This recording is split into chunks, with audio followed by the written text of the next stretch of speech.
नमस्कार, मैं हूं रविंद्र जैन और आप देखना शुरू कर चुके हैं सबकी खबर। आज मैं आपको मध्य प्रदेश की संभवतः पहली कंगाल बैंक ले चलता हूं और बताता हूं वहां हालात क्या हैं। और आप विश्वास नहीं करेंगे, 1,11,000 लोगों की जीवन भर की लगभग 300 करोड़ रुपए की कमाई इस बैंक में जमा है। लेकिन अब यदि किसी को अपनी राशि वापस चाहिए तो वह केवल चक्कर पर चक्कर लगा रहे हैं। प्रशासन ने इतना जरूर कर दिया है कि यदि कोई बैंक आता है और अपनी राशि मांगता है तो महीने भर में उसे 1,000 रुपये मिल जाते हैं, इससे ज़्यादा नहीं मिलते हैं। मैं आप ये बता दूं कि अभी तक ये औपचारिक घोषणा नहीं की गई है कि ये बैंक कंगाल हो चुकी है, लेकिन बेशक आधिकारिक घोषणा नहीं है, लेकिन बैंक के हालात जो हैं वो पूरी कंगाली के हैं। अब मैं विस्तार से बताता हूं ये बैंक कहां पर है और इस पूरा मामला क्या है और इस पूरे मामले में लगभग 100 करोड़ रुपए का घोटाला क्या है, ये भी मैं आपको बताता हूं। दरअसल ये बैंक है मध्य प्रदेश के शिवपुरी जिले में। शिवपुरी जिले की जिला सहकारी जो केंद्रीय सहकारी बैंक है, इसकी कई शाखाएं हैं वहां पर। इनमें लगभग अनेक लोगों का 1,11,000 लोगों के 300 करोड़ रुपए से ज़्यादा जमा है इस बैंक में। लेकिन इस बैंक के अधिकारियों ने जो वहाँ फॉर्जरी की है, लगभग 80 से 85 करोड़ रुपए वहाँ से निकाल लिए हैं और 85 करोड़ का फ्रॉड वहाँ बताया जा रहा है। खबर यह है कि पिछले दिनों जब सहकारिता मंत्री थे अरविंद भदौरिया, उनके कार्यकाल में जांच हुई थी और ये सारा घोटाला पकड़ा गया था। इस घोटाले पकड़े जाने के बाद 14 कर्मचारियों को निलंबित किया गया था और इसके बाद मामला यह हुआ कि फिर बैंक में किसी ने भी पैसे जमा करना बंद कर दिया है। 1.5 साल में, खबर यह है कि 1.5 साल में इस बैंक में 1 रुपया भी डिपॉजिट नहीं हुआ है। दूसरी यह है कि जिन लोगों ने बैंक से कर्जा लिया था, लोन लिया था, उधार लिया था, ऋण पे ब्याज पे लिया था, उन्होंने भी लौटाना बंद कर दिया है। और जिन लोगों का बैंक में जमा है वे रोज बैंक के चक्कर लगाते हैं, रोज बैंक से कहते हैं कि भाई हमारा पैसा हमें वापस किया जाए। ये तमाम सारा माहौल वहाँ है और इसकी वजह से आप कल्पना करिए 1,11,000 लोगों के 300 करोड़ रुपए वहाँ जमा हैं। यद्यपि बैंक अधिकारियों का ये कहना है कि जो 300 करोड़ रुपए जमा है लगभग इतना ही पैसा उनका ब्याज पे चल रहा है, लेकिन लोग अब ब्याज का राशि वापस नहीं आ रही है, इसलिए हम लोगों को दे नहीं पा रहे हैं। ऐसे हालात क्यों बने हैं, इसके लिए कौन जिम्मेदार है, ये जवाब तो मध्य प्रदेश के मौजूदा सहकारिता मंत्री को देना चाहिए, क्योंकि अब मध्य प्रदेश के सहकारिता मंत्री विश्वास सारंग जी हैं, उन्हें इन तमाम सारी चीज़ों को देखना चाहिए। मैं कल की एक घटना बताता हूं, यद्यपि आज दैनिक भास्कर ने इस खबर को प्रमुखता से छापा है। हमने इस संबंध में शिवपुरी में भी बात की है और तमाम जगह बात की है। मैं आपको बताऊं कल की घटना है। कल वहां पर रामजी लाल कुशवाहा हैं, जिनकी पत्नी के नाम से 2,77,000 रुपये वहां जमा थे। बाद में उनकी पत्नी का निधन हो गया और वो पैसा उनके नाम ट्रांसफर हुआ बैंक में। अब उनकी बेटी है मंजू कुशवाहा, जिसकी शादी होने वाली है अगले कुछ दिनों में। वे शादी के लिए अपनी ही राशि मांग रहे हैं, क्योंकि इसी बच्ची की शादी के लिए उन्होंने ये रकम बैंक में जमा की थी। आज वे खुद अपनी रकम के लिए बैंक में चक्कर पे चक्कर लगा रहे हैं। मैं आपको सुनवाता हूं मंजू के भाई ने कल कलेक्टर कार्यालय के बाहर आके क्या कहा कि यदि राशि नहीं मिलेगी तो हम अपनी बहन की शादी कैसे कर पाएंगे। ये एक ऐसा मार्मिक दृश्य है जो आज के नेताओं को, आज के लोगों को देखना चाहिए कि जिसकी मेहनत की कमाई बैंक में जमा है और इस बैंक की गारंटी सरकार ने ली हुई है, जिम्मेदारी सरकार की है। ये बैंक सहकारिता विभाग के अधीन आता है। तो भाई ये जो दृश्य बन रहे हैं, इसके लिए कहीं ना कहीं सरकार को जिम्मेदारी स्वीकार करना चाहिए और इसका पूरा मामला हल करने में आगे आना चाहिए। सुनिए, जिस बच्ची मंजू की शादी होने वाली है उसका भाई किस तरह बैंक के बाहर और कलेक्टर कार्यालय के बाहर चक्कर लगा रहा है, अपनी बहन की शादी के लिए अपनी ही राशि बैंक से मांग रहा है। क्या मामला है पूरा, जन सुनवाई में कैसे आए आप? जी, जन सुनवाई में छोटी सिस्टर की शादी है और सहकारी बैंक में पैसा जमा है हमारा। कहाँ पर? करहरा में।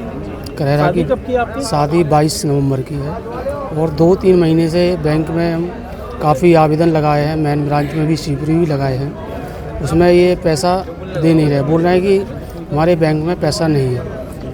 और अगर पैसा नहीं है तो सिस्टर की शादी कैसे होगी?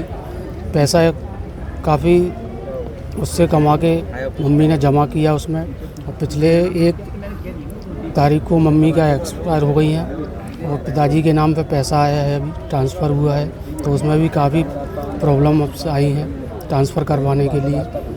उसके बावजूद भी बैंक में शाखा में मैनेजर पैसा नहीं दे रहे हैं। आज आप जन सुनवाई में आप आए तो कलेक्टर साहब ने और मैनेजर साहब ने क्या बोला? जी, कलेक्टर साहब ने मैनेजर से बोला है कि इनके लिए कुछ सहायता दी जाए, है ना। उसके बाद मैनेजर अभी भी देने को उन्होंने कोई फिक्स डेट नहीं बताई है कि आपको कब पैसा दिया जाए। यही बोल रहा था कि जिस तरीके से बोला जी, बोलते हैं उनसे बोला हमने कि हमारे को डेट बता दी जाए या टाइम बता दिया जाए, तो उस टाइम पे पैसा लेने के लिए आए। लेकिन उन्होंने बोला कि मैं पैसा जेब में लेके तो घूम नहीं रहा हूँ कि आपके लिए यहाँ पर पैसा दूँ। यदि आपको पैसा नहीं मिला तो अब शादी में क्या दिक्कत आएगी?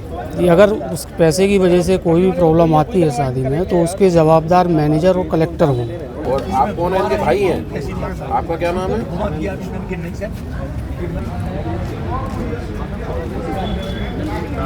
क्यों भैया, तुम कैसे?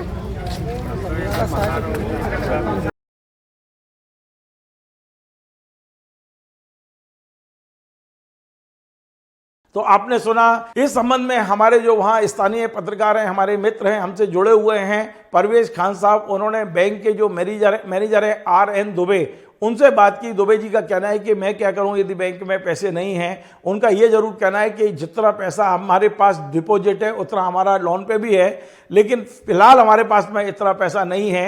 ये पहले आप दुबे जी को सुन लीजिए, उन्होंने क्या कहा। आपको मैनेजर है ना सर? अरे तो भाई सर्वे तो साहब, सरकारी बैंक के जो लोग लगातार आ रहे हैं पैसे निकालने के लिए, आज भी एक आवेदन आया था। हाँ, तो उस मामले में क्या किया जा रहा है? आवेदन दिया है उसमें? शासन को प्रस्ताव भेजा गया है अंश पूंजी राशि के लिए, मदद के लिए, और राशि मिलती है तो निराकरण कर रहे हैं। और राशि नहीं है?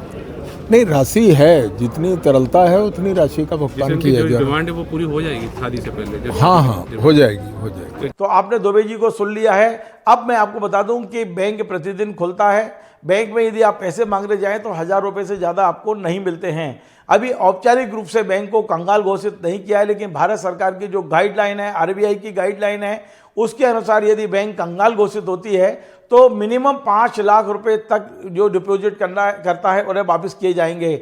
जैसे इसी बैंक के मामले में बताया गया है कि एक जैन साहब हैं जिनने अपनी जीवन VK जैन, जिन्होंने अपने जीवन की पूरी पूंजी लगभग 45 लाख रुपए सिर्फ इसलिए इस बैंक में जमा कर दी थी क्योंकि इस बैंक में 1% ब्याज ज़्यादा मिल रहा था। लेकिन अब स्थिति ये हो गई है कि अब इनकी खुद की राशि इन्हें नहीं मिल पा रही है।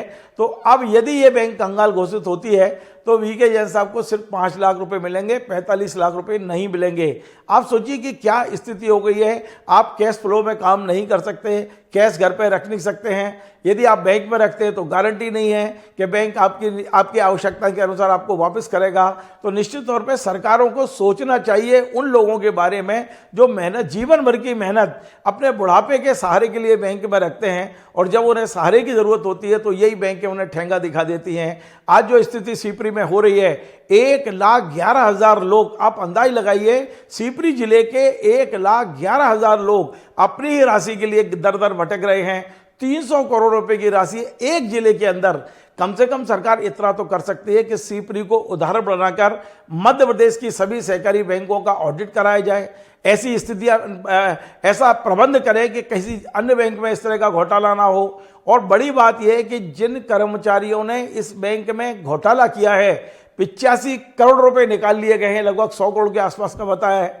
वो पैसे को उन्होंने अपने रिश्तेदारों के नाम जमा किया है, डिपॉजिट किया है, खर्च किया है, मकान बनाया है, जो भी किया है, अब उसकी वसूली भी नहीं हो पा रही है। उसके लिए भी जब जो कानूनी बाधाएं हैं वो तमाम अड़चनें पैदा हो रही है उसको लेकर। ये ऐसी चीज़ें हो गई है जिस पर सरकार जब तक ध्यान नहीं देगी, जब तक court, high court, lower court इस पर कोई पॉजिटिव रुख नहीं रखेंगे, तब तक लोगों को न्याय मिलना बहुत मुश्किल है।